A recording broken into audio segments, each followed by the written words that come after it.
General Mkhwanazi ukhuluma into angazazi nje.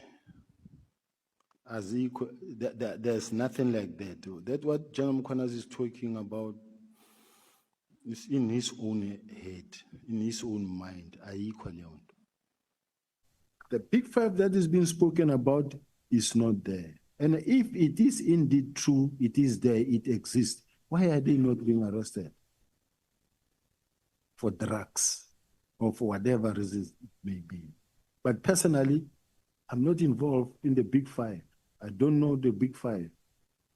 So I'm just saying, you ask a simple question, are there cartels or are there factionalism in the South African Police Service? I'm tempted to say yes, but I think it's better left to this committee to look at what is happening after our presentation and decide on that state. Tindall, what is your definition of an activist? An activist is a person who is actually an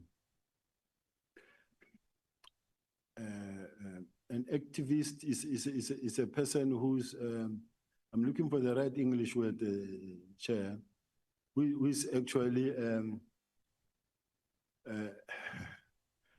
no, it's not a difficult word. It's just this word that is disappearing in my mind.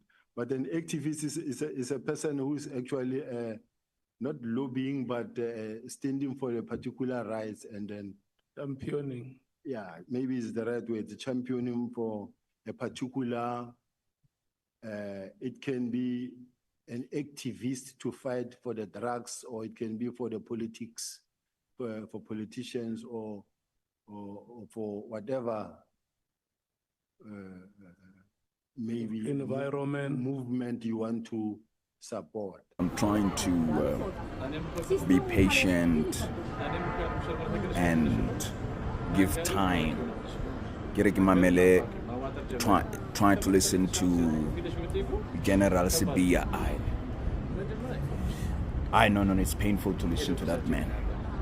He does not answer questions. General Sibiya agapenduli.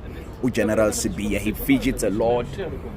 General Sibiya, you cannot but come to a conclusion that he's lying. He doesn't answer questions directly. He's not clear and direct like Mkhwanazi no Bab Masemula. In as much as Bab Masemula is soft-spoken when he responds, but he's clear, he's direct.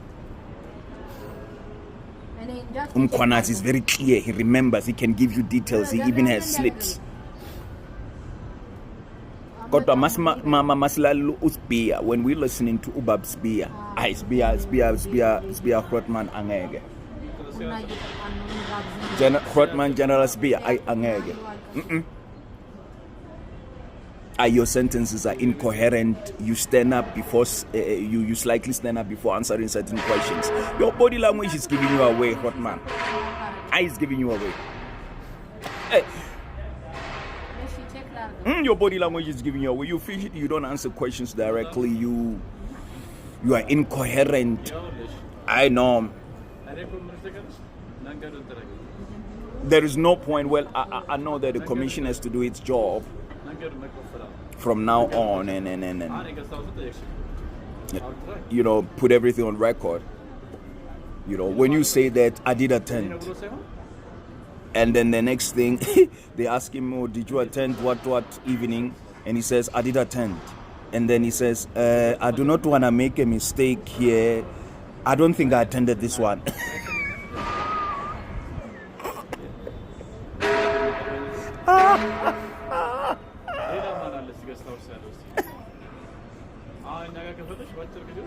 Sibiya, General bafetangeke. Lieutenant, General Sibiya, Lieutenant, ne?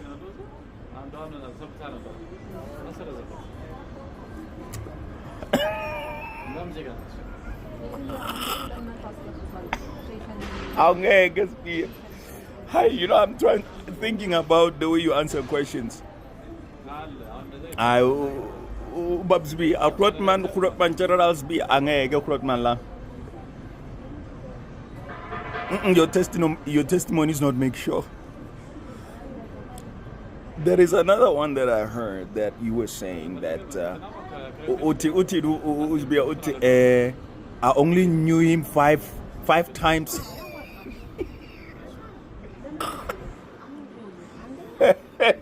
Less than 5 times. And I began to know him. Oh, my daughter.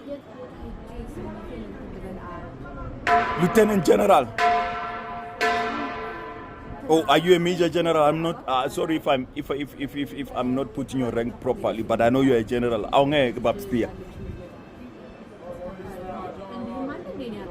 We are trying to listen to you. I got a malam.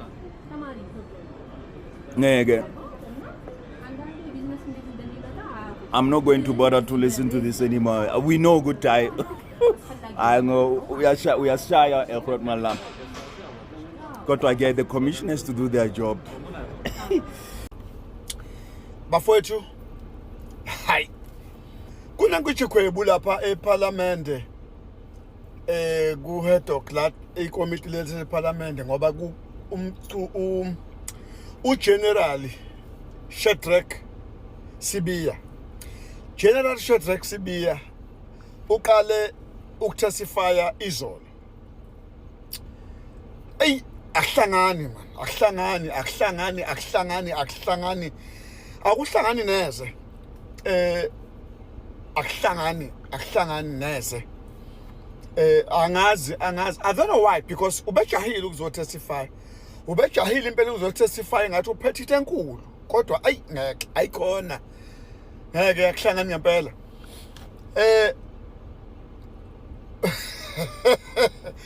Uyazima ubheka abantu.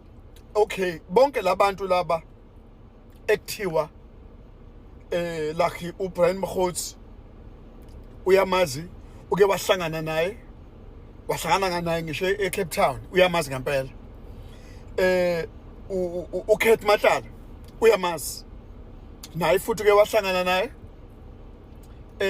uMinister Sezomchunu uyamazi futhi naye bake bahlangana futhi naye akekho amphikayo angamazi. Thanda ukuba inkinga. Hayi ke uyabona ke eseshaya amanzi kakhulu, uyabona eseshaya udaka la shaya kodwa kakhulu.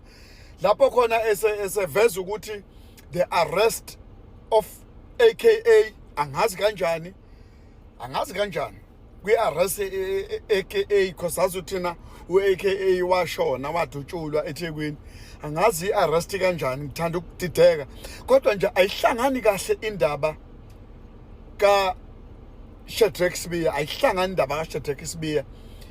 Unakho ukungacabangi before akhulume. Unokudideka. Kune confusion ekhona la ku Shadrack Sibiya ngempela. So angazi ngempela ukuthi ubufakazi bakhe lobabajaha ukuzobuthula ukuthi ubefuna ukuthini. Ayi indida ake siqhubeke silalele akatestify. Utestify izolo ngangazi ukuthi ngizothini. Namhlanje ngifuna ukumlinda azaqede ebese ngikhuluma kusasa ukuthi yini engizwile, kodwa nje ngeke guys. Ngisaqhubeka ngisathi nje I salute you General Mkhwanazi. General Nhlanhla Mkhwanazi, I salute you sir. Ngiyabuthemba ubuqotho bakho, ngiyabuthemba ubuholi bakho. Bubaluleke kakhulu kuthina eSouth Africa. Uwena umuntu othanda ngempela lelizwe lethu. Ngiyaqhubeka nje ngiyakusalutha mina mfowethu. So nje sisizwe seSouth Africa siyoqhubeka sikusekele mfowethu. Mina I support you and ngiyohlala ngikusupport. My prayer is behind you. Ukuthi konke uNkulunkulu akufisayo ngawe, amacebo kaNkulunkulu ngawe abe mahle, akuvikele, akuprotect. No weapon will be formed against you eyophumelela. Ndonga kwalenkosi. Bafowethu uSibiya usehlulwe ngisho nayi imibuzo elula nje, imibuzo elula. Aphi ama document awu 121, aphi ama document awu 121. uSibiya uyamhlula lo mbuzo uyangingisa aphi ama document awu 100, aphi ama dockets, where are the dockets, where are 121 dockets? uyahluleka uSibiya ukuphendula. Ayi senkingeni bafowethu, uyahluleka. Okay. Umbuzo omunye uthi a civil servant, uMkhotsi is a civil servant njengami nje, avela zoqhamuka ne-information ekufuna ngabe yawe intelligence, lokho akukhathazi. No, akungikhathazi. Uyazi zonke izinto eziphendula uSibiya zi-mess up.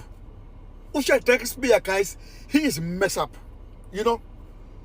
Uke wathi omunye umfowethu ebuza umbuzo lapha ku-Facebook wathi mangase kuthiwa ngampela ke nangu uSibiya wenza ngathi mina ngavele ngithi prosecutor, ngitshela umshushisi, ngavele ngithi umshushisi tshela imantshi bopha lo muntu ku-obvious bafowethu, ku-obvious. Ayikho into ezotestify uShadrack Sibiya la. Unamanga lo muntu akazi nokuthi athini, ukingiza ka-1000 before aphendula umbuzo. Nakhona makwazama uthi uyachaza, ayikho lento ayichazayo. Sibiya vele uthula, ayikho lento. Thula Sibiya. Shadrack Sibiya, hayi we scam. Thula, ayikho lento ayichazayo. Ayikho. Thula nje Shadrack Sibiya, ayikho lento ayichazayo. Yonke into oyikhulumayo nje i-out of order. Konke. Imibuzo ibuzayo awukwazi ukuphendula umbuzo, ufuna ukujaha uchazani Sibiya, ngoba phendula umbuzo Shadrack phendula umbuzo uchazani. Lo muntu waba kanjani uDeputy Commissioner, waba kanjani uDeputy Commissioner kanjani? Ayikho lento ichazayo uSibiya, ayikho. Aphe ama document, aphe ama dockets awu 121. Uyangingiza nakhona awukwazi ukunikeza i-answer straight, uyangingiza kaningi. Okay, akukhathaza ukuthi ngempela wena uMkhotsi lo wakhona uBrown Mkhotsi uza ne-information ekufuneke ngabe iyimfihlo ye-intelligence yesizwe. Akukhathazi lokho wena uyithatha ugijima nayo. Hayi ngeke, suka, bopha lento, bophani ayejele lento, ayikhona bafowethu, ayejele lento, ayikho lento kaSibiya, ayikho. Shadrack Sibiya must be arrested with immediate effect. Uletha ubufakazi bakhe naye General Shadrack Sibiya, in-general phela naye.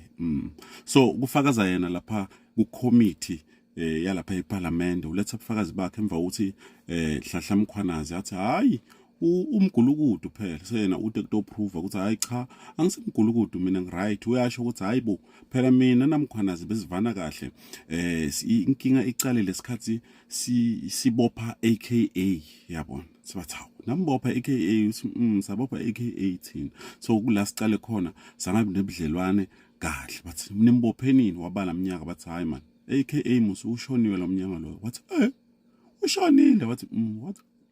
Sibophe bani kan? Sibophe lababulale yena. Bathi yabona, perhaps wow. So usaletha ubufakazi lapha, but uvumile ukuthi Brown Mkhotsi uyamadi, yabona. Umkhosi vele, yabona. Wavuma nokuthi Khet Matlala uyamadi, bambuta ukuthi Khet umadi njani? Wathi hayi cha, ukongifonela nje. Wathi hayi man, bengicela kumitha nawo. Wathi na hayi be office and then ngimadi njalo. So wathi okay Brown Mkhotsi ke, wathi hayi Brown Mkhotsi wathi no, ufuna ngithengele breakfast. Okay, ngafika sadla nasiceda kudla, wakhohlwa kubhadala. Wathi mina ngibhadale. Bathi wabhadala. Wathi angabhadali. Ngathi akabuya tobhadala. Selapha basho bathi perhaps wow. Hello Mzansi, welcome to Umgosi waseMzansi. BoSibiya babhemani kani? Like BoSibiya yini into lebekayidlile ubekayibhemile ngalesikhanaya lapha eParliament, because into nje bekayikhuluma laphana ayivakali. Like ayivakali, uyanhlanhlatha nje uthi shonela le umqobe kakhulu masekathi yena naMkhwanazi bebavana baze babopha AKA boy 2, and I'm like AKA sengizama kubala ukuthi ayibo AKA boshiwe kanjani manje. Uyasho ukuthi hayi laba bulale AKA like they just don't add up, like they just don't add up. Enhlanhlatha akaphendula into labambuta yona, lamanye ama-questions ngathi uzama kwa-avoida or he doesn't know how to answer them. And people are saying ukuthi hayibo akaboshwe. People are saying ukuthi akaboshwe because into bekazama kuyenda yena bekazama kwendawo uMkhwanazi abukeke as a liar, as someone who's also a criminal nani. And people are saying ukuthi hayibo we are still with uMkhwanazi baba. Thina nje sisasayida naMkhwanazi. People are just saying ukuthi ayikho nje indzaba yaSibiya, he needs to be arrested. Please do comment what you think below down on the comment section. Don't forget to hit the notification bell. I'll see you in the next one. I'm signing out. Goodbye.